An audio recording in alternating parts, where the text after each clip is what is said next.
تو علم جغرافیہ کی اگر ہم بات کرتے ہیں تو آپ دیکھیے کہ اس کا جو تعارف ہمیں ملتا ہے،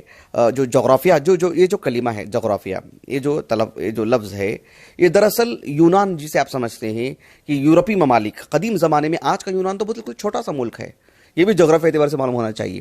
قدیم زمانے میں یونان ایک بڑی سرحد کا نام ہے۔ تو وہاں چونکہ یعنی شرعی علم لوگوں کے پاس نہیں تھا، تو کل ملا کر کے ان کے پاس عقلی علم، جو چیزیں مشاہدات میں آتی ہیں، جو چیزیں محسوسات میں آتی ہیں، وہی ان کا کل سرمایہ تھا۔ تو جغرافیائی اعتبار سے جو لفظ بتایا جاتا ہے وہ ایک یونانی لفظ ہے، لیکن یہ ایک علم بن چکا ہے، ایک اصطلاح بن چکی ہے، سب کی زبانوں پر یہی رائج ہے، اردو میں بھی، عربی میں بھی، عام زبانوں میں بھی۔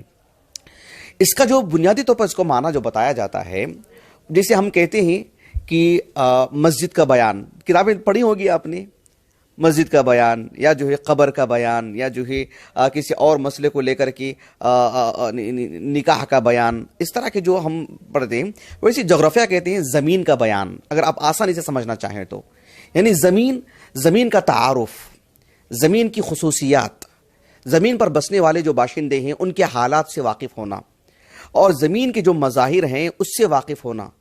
زمین کے جو نقوش ہیں، جو خرائط ہیں، اس کے جو میپ ہے اس سے واقف ہونا، یعنی کل ملا کر کے زمین اور وما لہو وما علیہ سے متعلق جو بات ہوتی ہے،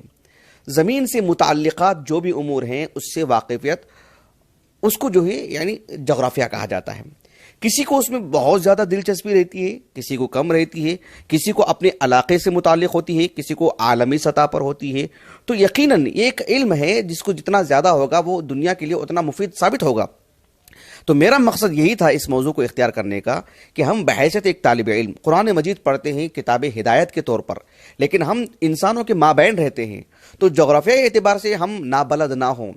یعنی ہم اس سے ہماری آشنائی ہو، اور لوگوں کو ہم اس سلسلے میں بھی رہنمائی کر سکیں، اس سلسلے میں بھی بتا سکیں۔ آپ دیکھیں قرآن نے اختصار کے ساتھ،